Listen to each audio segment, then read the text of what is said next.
आजकल पाकिस्तान में यूएसडी के रेट को लेके मीडिया में काफ़ी चर्चा होता रहता है और हर कोई क्वेश्चन कर रहा होता है कि डॉलर रेट इतना बढ़ क्यों गया है। इस वैल्यू इंक्रीज को मुल्क की इकोनॉमिक क्राइसिस की वजह बताया जाता है। डॉलर रेट एवर हाईएस्ट है और हर रोज़ बढ़ता ही जा रहा है। इसको कंट्रोल कैसे कर सकते हैं और इसको कंट्रोल करने की ज़रूरत है भी या नहीं। Why 1 USD cannot be equal to 1 PKR?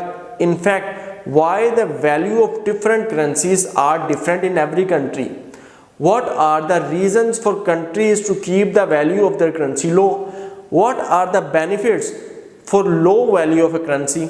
Why IMF demands floating exchange rate of Pakistani currency? इन सब चीज़ों को जानने से पहले अगर आपने अभी तक चैनल सब्सक्राइब नहीं किया तो प्लीज़ चैनल सब्सक्राइब करें फॉर मोर इन्फॉर्मेटिव वीडियोस। तो चलिए, first question is who decides difference in the value of different currencies. कोई पाकिस्तानी रुपीज से कम है तो कोई पाकिस्तानी रुपीज से ज़्यादा। इन 1947 1 USD was equal to 3.31 PKR, but अब उसकी वैल्यू ऑलमोस्ट 280 है। सो एक्चुअली इस सब में हुआ क्या है? इस क्वेश्चन का आंसर है सप्लाई एंड डिमांड में, जो हमने लास्ट वीडियो में डिस्कस की है।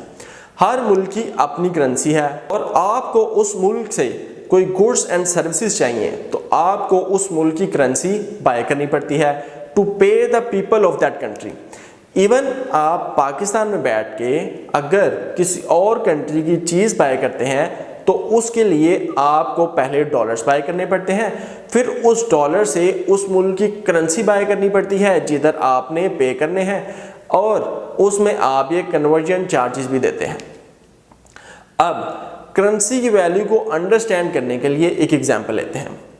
फॉर एग्जांपल, दो आइलैंड हैं, एक 100 एप्पल उगाता है और दूसरा 100 खरबूजे, और जब वो आपस में ट्रेड करते हैं तो एक एप्पल के बदले एक खरबूजा मिलता है। But the people of island A are more hard working and intelligent.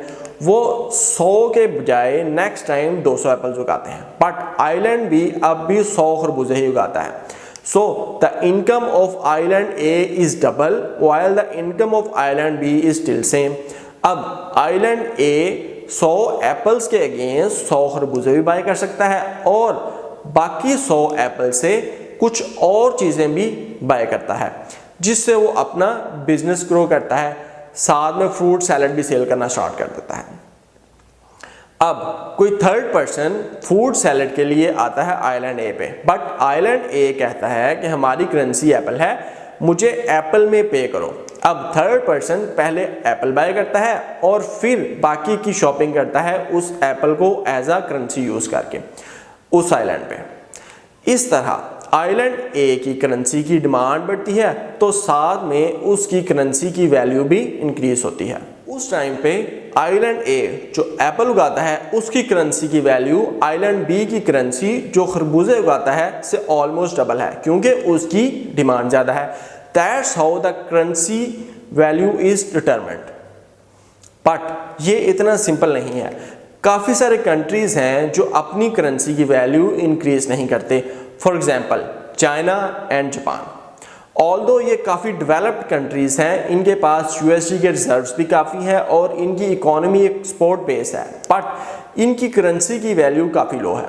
अब ये वैल्यूज़ इतनी कम क्यों हैं, इसको भी समझते हैं। अगर करेंसी की वैल्यू लो होगी तो जो इनकी प्रोडक्ट्स डिफरेंट कंट्रीज़ बाय कर रहे हैं उसकी इंटरनेशनल प्राइसेस काफ़ी कम होंगी और वो ज़्यादा सेल होंगी, means more business for the country. अब जिस मुल्क की करेंसी की वैल्यू कम होगी उस मुल्क की सर्विसेज कॉस्ट भी वेरी लो होगी as compare to those countries जिनकी करेंसी की वैल्यू हाई है। सो इंटरनेशनल इन्वेस्टर्स आएंगे उन कंट्रीज में इन्वेस्टमेंट लेके, जिससे एम्प्लॉयमेंट बढ़ेगी, फॉरेन रिजर्व्स इंक्रीज होंगे, जिससे इंफ्रास्ट्रक्चर इंप्रूव होगा, टेक्नोलॉजी का ट्रांसफर होगा और अल्टीमेटली लोगों का लिविंग स्टैंडर्ड इंप्रूव होगा। But on the other hand आप जो चीज़ें इंपोर्ट करेंगे उनकी कॉस्ट भी काफ़ी ज़्यादा होगी as the value of your currency is very low. So this model is good for the countries which are developing. Pakistan is one of the developing country जिसकी करेंसी की वैल्यू काफ़ी लो है। सो दैट हमारी products international market में cost competitive हो, हमारी services low cost हैं ताकि इंटरनेशनल इन्वेस्टर्स पाकिस्तान में इन्वेस्ट करें और पाकिस्तान भी तरक्की करे। लेकिन राइट नाउ इसमें काफ़ी सारी डिफ़िकल्टीज़ हैं, like political instability and frequent policy changes by the government, जिसकी वजह से इन्वेस्टर अभी पाकिस्तान में नहीं आ रहे। Next thing is IMF floating exchange rate ही क्यों डिमांड करता है? The reason is simple, floating exchange rate में करेंसी की वैल्यू सप्लाई एंड डिमांड पर डिपेंड करती है। जितनी डिमांड होगी उतनी करेंसी स्ट्रॉन्ग होगी और जितनी डिमांड कम होगी करेंसी की वैल्यू भी लो होगी, which will help to make your products price competitive, ताकि आपकी एक्सपोर्ट ज़्यादा हो, आपका कंट्री ज़्यादा बिजनेस करे, जिससे आपकी एम्प्लॉयमेंट इंक्रीज होगी, पाकिस्तान अपने पाँव पे खड़ा हो सकेगा instead of taking loans from other countries. लेकिन पाकिस्तान के कुछ ज़्यादा समझदार लोग जो फाइनेंस मिनिस्ट्री में बैठे हुए हैं वो आर्टिफिशियली डॉलर रेट को कंट्रोल करते हैं, एक्सपोर्ट इंक्रीज करने के लिए कोई सॉलिड स्टेप नहीं लेते, जिसकी वजह से पाकिस्तान ग्रो नहीं कर रहा। इनकी पॉलिसीज फंडामेंटली ही रॉन्ग हैं। In Pakistan internationally well recognised automobile makers ने पाकिस्तान में असेंबली लाइन्स लगाई हुई हैं, पार्ट्स अभी भी बाहर से आ रहे हैं। Government should force them to bring technology in Pakistan, सारे पार्ट्स पाकिस्तान में मैन्युफैक्चर हों और made in Pakistan products world wide export हों।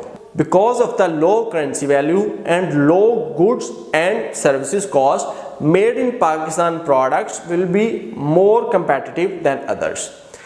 इस तरह government should provide low cost electricity to export based industry so that their products can be cost competitive, क्योंकि industrialist कभी भी अपने पास पैसा जमा नहीं रखता, वो हमेशा इन्वेस्ट करता है, जिससे अगेन जॉब अपॉर्चुनिटीज इंक्रीज होती हैं और इंपोर्ट बिल का बर्डन भी शेयर होगा।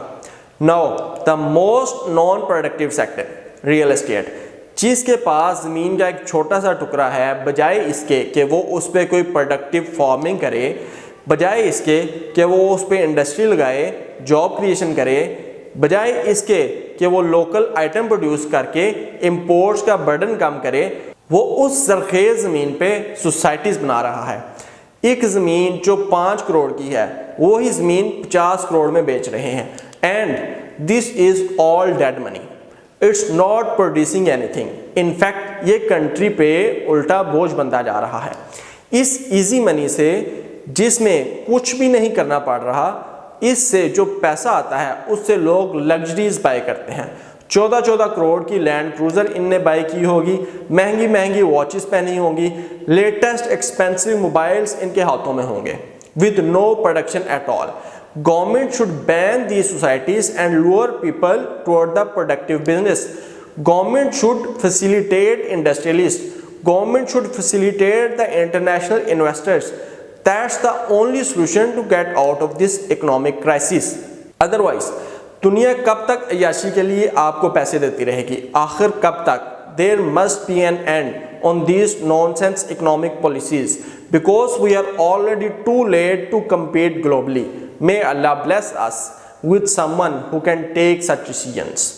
That's all for today. I hope you like the video. For more informative videos, please like, share and subscribe this channel. Thank you.